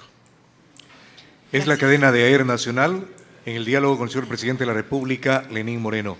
Escuchemos a continuación la intervención del doctor Mario Canessa. Presidente, usted ha dicho sobre la gravedad que está inmerso Wikileaks y su promotor principal, el señor Assange. ¿Usted no cree que bajo esas circunstancias, y si confirmaría la ONU también la participación directa, no es tiempo de tomar una decisión absoluta sobre su situación política de residente en nuestra embajada en Londres? Primero. Segundo, aprovechar de una vez por la dinámica de esto. En las elecciones últimas dieron 23% de votos nulos y 20% de blancos. Esto significa que los nulos desaprobaban y los blancos no tienen ninguna deferencia especial sobre este Consejo de Participación Ciudadana. Políticamente, ¿dónde va usted? ¿Qué preferiría? ¿Reformas, enmiendas, consulta? Y por último, si me lo permite, si usted quiere tocar un tema muy delicado que lo está tratando la oposición. Hay una offshore que ha involucrado a parientes suyos, amigos, y que merece una explicación a la ciudadanía. ¿Estaría en la posibilidad de hacerlo, presidente, en el momento adecuado? Pero claro, Mario, muchas gracias. Yo he estado a la expectativa de que se presenten las denuncias respectivas, que éstas inicie la indagación fiscal, que la Comisión de Fiscalización de la Asamblea me comunique que existe esta denuncia para poder hacer la aclaración respectiva. En primer lugar, esta es lo que sucedió realmente. Yo jamás me enteré que se había formado esta empresa offshore. Un hermano mío, amigo de un señor Macías, le proporcionó un crédito hace algunos años, un crédito que había obtenido de su trabajo durante casi 10 años en los Estados Unidos y que enviaba frecuentemente para que mi madre se lo guarde. Perdónenme que les dé un poco de detalles sobre el asunto. Un crédito no mayor, no grande, que los señores querían pagar el momento en que tuvieron el dinero respectivo. Solamente una pregunta para la inteligencia de nuestros ciudadanos y, por supuesto, la de ustedes. ¿Ustedes creen que yo a una empresa offshore, donde ocultaba dinero mal habido, le iba a poner el nombre de mis hijas? ¿Pero se imaginan semejante barbaridad? Hubiera hecho algo parecido a lo que hacían ellos, pues esconderlo todo. ¿Ustedes creen que le iba a poner el nombre de mis hijas? Todo lo contrario, todo lo contrario. Esos señores me han manifestado que la empresa, el momento en que la compraron, ya tenía el nombre de International American Investing, alguna cosa así, no recuerdo. Mi hermano hace la empresa offshore a pedido de quien le debía el dinero para poder pagarle este dinero en Panamá y que él pueda traer el dinero de a poco al Ecuador. ¿Algo prohibido? Nada, absolutamente nada. ¿Por qué? Porque mi hermano no es empleado público, pues, no es funcionario público. Él puede tener las empresas offshore que quiera. Es más, cuando le terminaron de pagar el dinero, él pidió que se le saque de la empresa. Y verdaderamente así sucedió. Mi hermano ya no está, ni estuvo durante todo ese lapso en la empresa. Es decir, cuando se hizo adquisición de cosas, principalmente aquello que se manifiesta un departamento que un señor, perdonen, con bastante descalificación moral, no se olviden que fue Latin King, y de los de alta jerarquía. Para ser Latin King se necesitaba haber violado bastante las reglas del país, y no solamente a lo mejor las reglas, algunos otro tipo de violaciones. Ese señor, del cual en el gobierno anterior le borraron su pasado judicial, le borraron el pasado judicial, ese señor es el que hace la acusación. Y de una forma mentirosa. Mentirosa, dice que yo paso mis vacaciones, mis hijas y yo pasamos las vacaciones. Mentira, no conocemos ese departamento, no conocemos el departamento, no lo habíamos visto en nuestra vida. Que un amigo compre el departamento a otro amigo, eso es problema de ellos, pues es una cosa que se hace de manera muy frecuente. A pesar, les voy a comentar, de que este amigo, el que vendió el departamento, frecuentemente me decía, él tiene algunos departamentos, es un hombre adinerado, me decía que ocupe si quería un departamento. Yo le decía, a ver, dame las características. Y el momento en que me decía las características, no me sirve. ¿Por qué? Porque yo necesito espacios un poco amplios para poder circular, principalmente en el baño, si no, no puedo salir del baño. Entro al baño pero no salgo. No me sirve el departamento, por eso jamás en la vida ocupé ese departamento, que el sinvergüenza mentiroso de Aliaga dice que costaba $500,000. Después, cuando hacen la visita, el señor embajador de España y otra persona también, tenemos los videos, dicen que jamás en la vida me han visto a mí ni a mis hijas ni a mí allí. Pues esa es la verdad. Pero claro, construyen la trama, vuelvo a recalcar, la trama típica, así como acusan a la gente de traidora, así como acusan a la gente criminal, así como acusan a la gente corrupta, tratando de salirse, tratando de lanzar la piedrita a un lado para que la gente se distraiga hacia allá. Así es como armaron el 30S, no se olviden. Así es como armaron el 30S. Así como armaron el tema del libro del Gran Hermano, en el cual inclusive formó él mismo una comisión para investigar el tema, y ahora la gente de la comisión estaba acusada y tenía peligro de ir a la cárcel, porque así funcionaban. La cantidad de gente injustamente que se metió a la cárcel por el tema del 30S, que realmente lo único que era es un reclamo policial. El presidente no tenía por qué haberse ido a meter allí. Si tenía algo de prudencia, si tenía algo de cerebro, no tenía que haberse ido a meter jamás allí. No faltaba más. Tiene que mandar a otros, a su delegado, al ministro de Gobierno. Bajo ninguna circunstancia puede exponerse el presidente, que además estaba, ustedes recuerdan, la rodilla averiada. Una rodilla que fue averiada tratando de patear a un paracaidista y se pegó contra la pared. Esa es la verdad, así de cierto. O sea, se pegó contra la pared, ahí se dañó la rodilla. Tenía que haber tenido más cuidado. Además, ahí se puede incluir a lo mejor un acto de lesa humanidad, de llevar el conflicto al interior de un hospital, cuando podía haberse ido perfectamente a su casa o al Palacio Presidencial. Así armaban las tramas, la trama de Gabela, la trama de los de Luluncoto. Vuelvo a recalcar, la trama de Luluncoto, la trama de la muerte del paracaidista Zurita, la trama de la muerte de Quinto Pazmiño, la trama de la muerte de Valdivieso. Todos son tramas montadas, la trama del secuestro, la trama de la traída de Galo Lara de Panamá, misteriosamente canjeado por un barco que los panameños desesperadamente querían recuperar. ¿Qué habrá habido en el barco? Y claro, muy hábiles como eran, dijeron, entréguenos a Galo Lara y nosotros les entregamos su barco. Miseria humana. Por favor, no me diga que es ira, que no me digan que es ira. Es decepción, porque así no se puede tratar el tema humano. Con respecto al tema del señor Assange, Mario, nosotros lo heredamos. Es por eso que el señor Assange es extremadamente agradecido con ellos.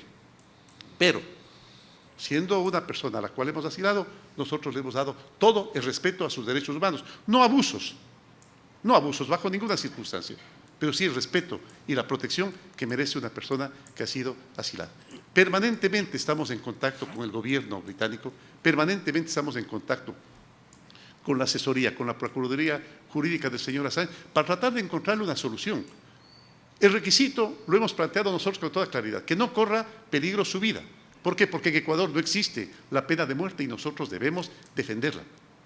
Debemos defender la vida del señor Assange, que no corra peligro su vida. Pero sí, usted lo ha dicho, ya demasiadas veces el señor Assange ha redundado en sus violaciones al acuerdo que llegamos con él y con su Procuraduría Jurídica. No es que no pueda hablar libremente, no es que no pueda expresarse libremente, pero no puede mentir.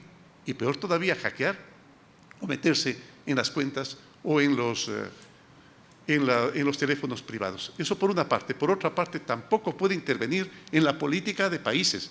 Y peor, de países amigos. No puede intervenir. No puede intervenir. ¿Por qué? Porque está en territorio ecuatoriano y nosotros somos responsables por él. Lastimosamente, entiendo no con mala intención, pero desacertadamente, Relaciones Exteriores le convirtió en un ciudadano ecuatoriano e intentó darle su categoría de diplomático. Creo que fue un desacierto, pero asumo también la responsabilidad. ¿Por qué?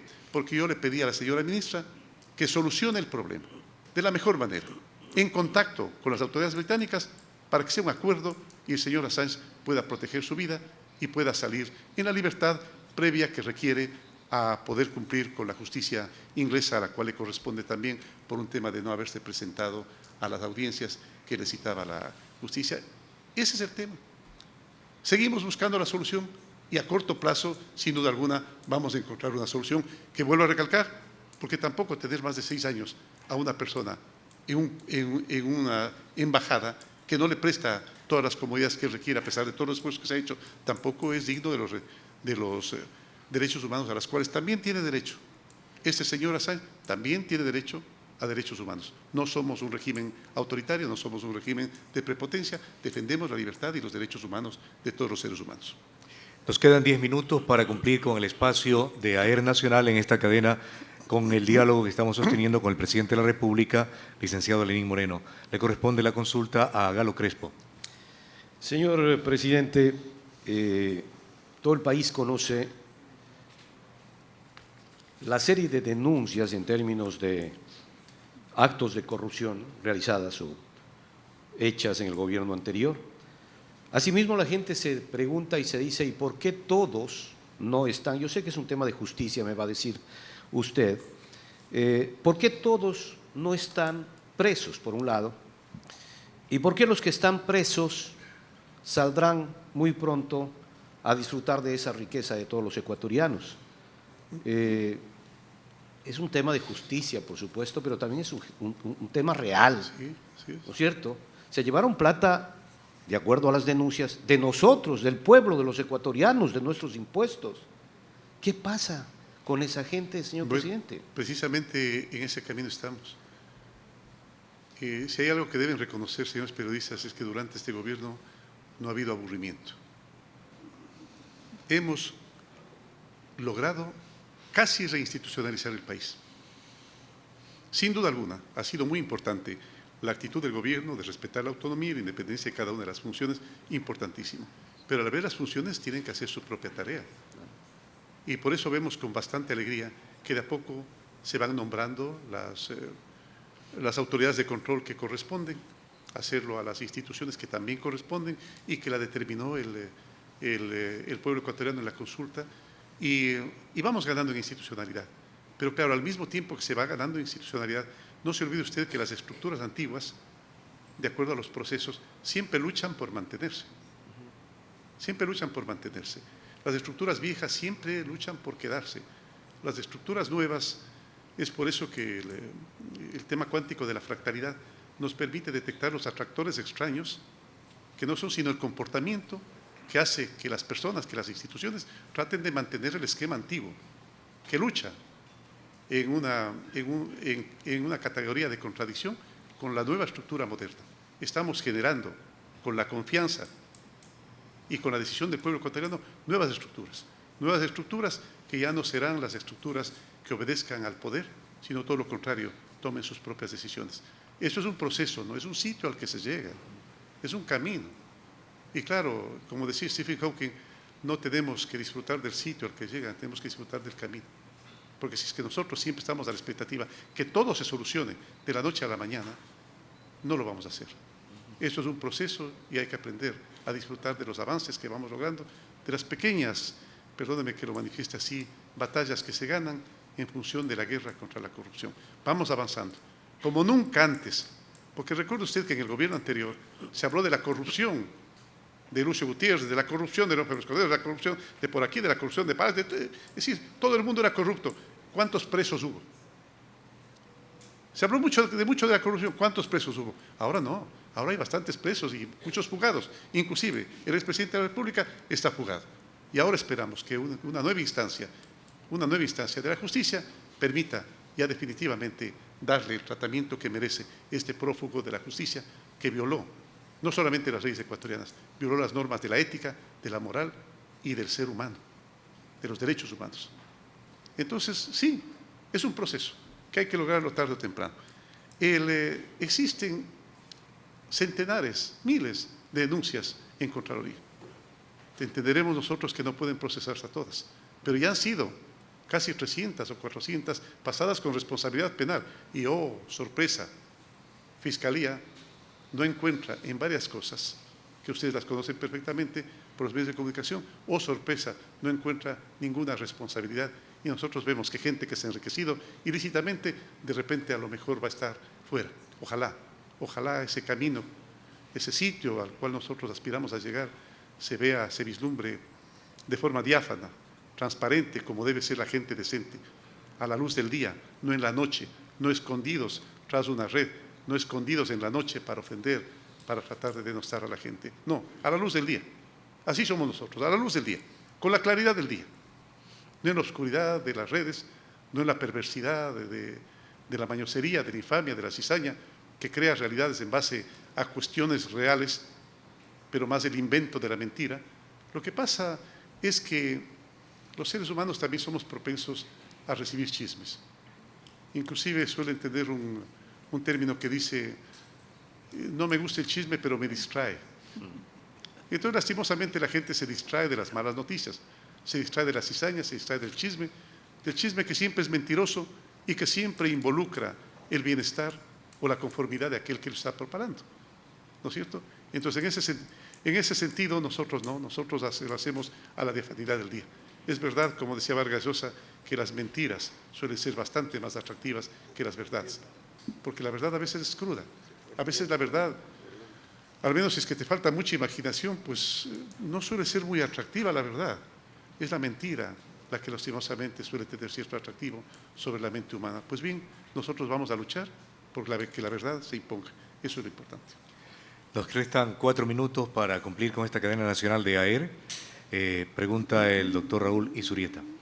Señor presidente, claro, la justicia parecería que está en deuda con el país. Preguntas dos concretas, señor presidente, ya que se acabe el tiempo.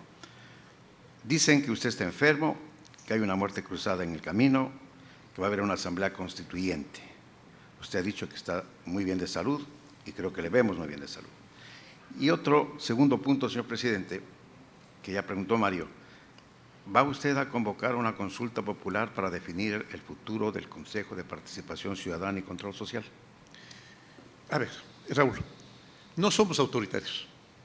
Es por eso que apenas iniciamos nuestro periodo de gobierno, hicimos un gran llamado al diálogo nacional.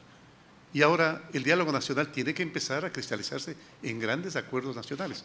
Y la consulta, si es que va a haberla, debe tener precisamente eso. Debe ser producto del diálogo nacional, del gran acuerdo nacional. Nosotros vemos que ya en la Asamblea parece que ha ingresado un proyecto para poder restar las competencias del Consejo de Participación Ciudadana y Control Social. Lo respetamos, por supuesto, lo respetamos. En forma particular, yo creo que el Consejo de Participación Ciudadana y Control Social, que fue producto de una elección popular, aunque, por supuesto, Galo bien lo decía, la votación nula fue bastante más alta que la votación que obtuvo cualquiera de ellos, pero independientemente de ellos, a ganarse la titularidad ante el pueblo ecuatoriano, porque legalmente la tienen, pero sobre todo a ganarse la legitimidad ante el pueblo ecuatoriano. Ese es el llamado que hay que hacer al Consejo de Participación, para que no suceda como los consejos anteriores, que eran obsecuentes al poder, que eran condicionados por el poder, que estaban manejados por un gran titiritero y nada más. Para que no ocurra eso, a ganarse no solamente la legalidad, a ganarse la legitimidad ante el pueblo ecuatoriano. Que si estoy enfermo, por favor, vuelvo a recalcar que me digan de qué. Sí, tengo una discapacidad, no sé si es que eso se considere enfermedad. De nada sirvieron las conversaciones múltiples que mantuve entonces con el expresidente acerca de lo que es la discapacidad. La discapacidad no es enfermedad. La discapacidad es la limitación de cierto tipo de actividades, pero que generalmente deviene de la falta de acomodación de una sociedad perversa que no fue avanzando para poder cumplir con todos los seres humanos.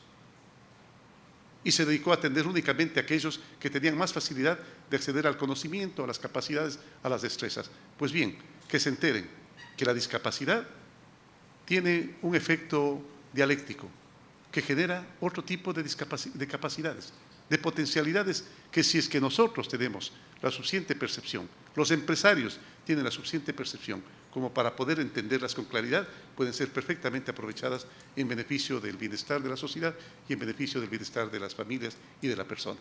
La discapacidad no es una enfermedad. La discapacidad no es una enfermedad. Por favor, anótelo ahí si está en su ático. Anótelo. La discapacidad no es enfermedad. La muerte cruzada, bueno, todos vamos hacia la muerte. Todos vamos hacia allá. No sé si es que esta se cruzará con alguien. Hacia allá voy. Tarde o temprano todos vamos hacia allá, decía Facundo Cabral. Y lo importante es que vayamos perdiendo miedo a la muerte. La muerte es una instancia de la existencia. Es una instancia de la existencia. La eternidad, así como los que quieren ser eternos en el gobierno, es la que realmente mata. Porque la peor muerte que existe es la muerte humana. La peor muerte que existe es la muerte en vida. Esa es la peor muerte que existe.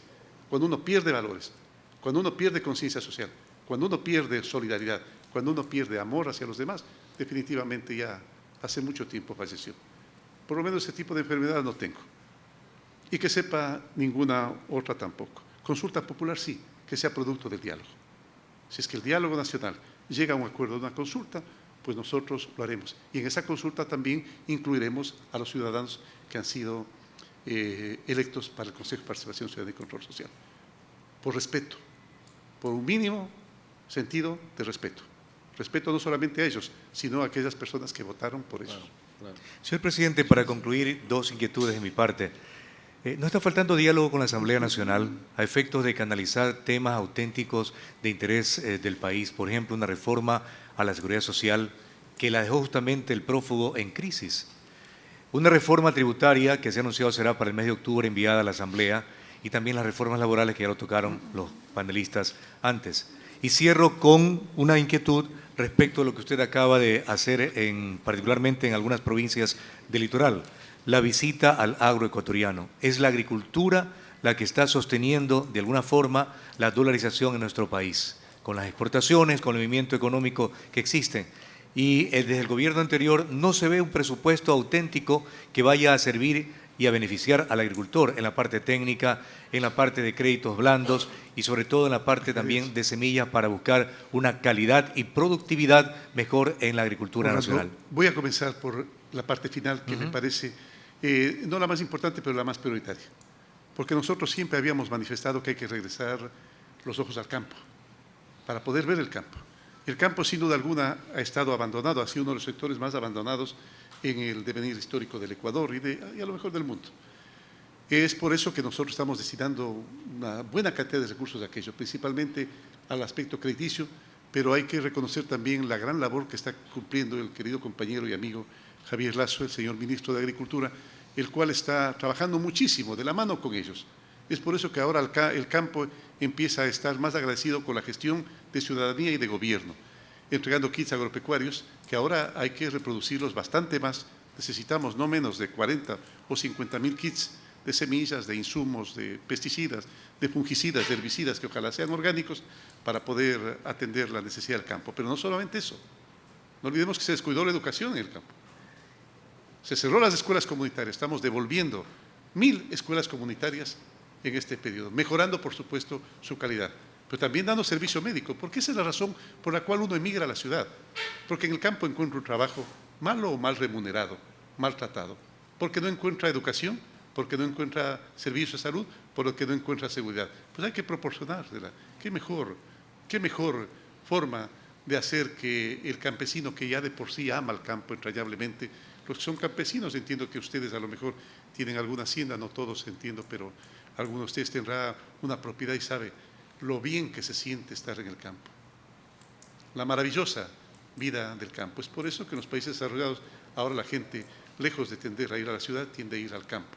Y mientras el sistema de transporte, que también hay que mejorarlo, mejore muchísimo más todavía, pues habrá la posibilidad de que esta gente no solamente viva en el campo, sino además pueda trabajar en la ciudad y a lo mejor el fin de semana también cumplir actividades campestres. Pero esos son temas que hay que trabajarlos muchísimo más todavía, mucho más. Hay mucho camino por recorrer. En cuanto al IES, sí, endeudado. El gobierno le debe muchísimo dinero al IES, que el IES ha invertido en obras que no funcionan. Pero, por supuesto, como gobierno responsable, así como lo estamos haciendo con los 1.400 millones que quedó debiendo el gobierno anterior, del 40% del aporte que tenía la obligación de dar para salvar al IES, prefirieron no salvarlo, prefirieron que se hunda, de seguir obteniendo préstamos del IES, así como tuvieron préstamos del Banco Central, que son de los ahorros de los ecuatorianos, y que nosotros una parte del dinero tenemos que invertirlo precisamente de los créditos de las multilaterales, tenemos que invertirlo en fortalecer nuestro Banco Central, porque eso es lo que da fe a los ecuatorianos, porque eso es lo que da fe al empresario, porque eso devuelve la esperanza a los ecuatorianos. El IES tenemos que encontrarle una solución definitiva, no soluciones parche, porque podríamos seguir pateando la pelota para adelante, porque el IES podría quebrar dentro de unos 10, 15 o 20 años. Entonces, ¿a mí qué me importa? Porque a mí solo me faltan 2 años de gobierno, en el mejor de los casos, si el pueblo ecuatoriano decide lo contrario. ¿No es cierto? Me faltan 2 años de gobierno. Entonces, podría seguir pateando la pelota adelante. Que perdonen la palabra, que se joda el que venga, como pensó el gobierno anterior. Que se joda el que venga, ¿para qué? Para yo regresar como El Salvador. No, señor. A solucionar las cosas. A solucionar el problema del IES. Y lo vamos a hacer. Y lo vamos a hacer porque a mí no me interesa. A mí no me interesa ser el mejor presidente de la historia. A mí lo que me interesa es que las instituciones sean las mejores de la historia. Y dejar al próximo gobierno, de forma responsable, quien quiera que sea, cualquiera que sea. Si el pueblo ecuatoriano decide que sea alguien que le vuelva a depredar, pues será cuestión del pueblo ecuatoriano. Espero que no. Pero dejarle al próximo gobierno realmente un país encaminado. Esa es la idea. Que tengo costo político. Alguien me decía algún momento, Blasco Peña Herrera, hijo, me decía, Lenín,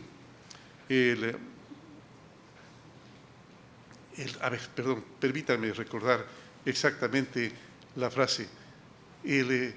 Lenín, ¿cómo te interesa que te recuerden? Yo decía, ¿quién te ha dicho que quiero que me recuerden? Si la felicidad del ser humano es cuando le olvidan y puede volver a ser el ser sencillo, puede volver a sentarse en la última grada del estadio del Aucas a ver cómo el Aucas sigue ganando. Señor presidente, queremos agradecerle a nombre de AER Nacional este diálogo que han sido retransmitido por 250 emisoras a nivel nacional.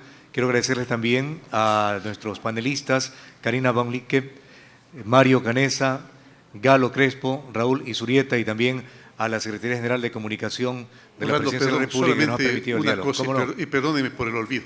Tengo aquí múltiples cartas que me han llegado, una de ellas de ustedes muy generosamente, pues respaldando la posición correcta, que es la no intromisión con la vida personal de los seres humanos. La no intromisión, el tema es, con mi familia no te metas, porque yo pensé que ese era el límite, que hasta ahí llegaba, la política hasta ahí llegaba, y así lo cumplieron los gobiernos anteriores, menos, por supuesto, aquella persona que anda desquiciada dándose contra las paredes en un ático de Bélgica. Claro, que iba a cumplir. Muchísimas gracias por las múltiples cartas que estoy recibiendo de respaldo de las instituciones, organizaciones sociales y organizaciones productivas y organizaciones de comunicación. Gracias por el respaldo que me han dado. A usted por atendernos, sin duda que se quedan muchas inquietudes para planteárselas, pero anhelamos que haya otra oportunidad para así hablar ampliamente, francamente y sin preguntas amañadas. Gracias, gracias. Muy gentiles a todos y gracias, pueblo ecuatoriano. Buen día también a las estaciones que se han integrado a esta cadena de AER Nacional.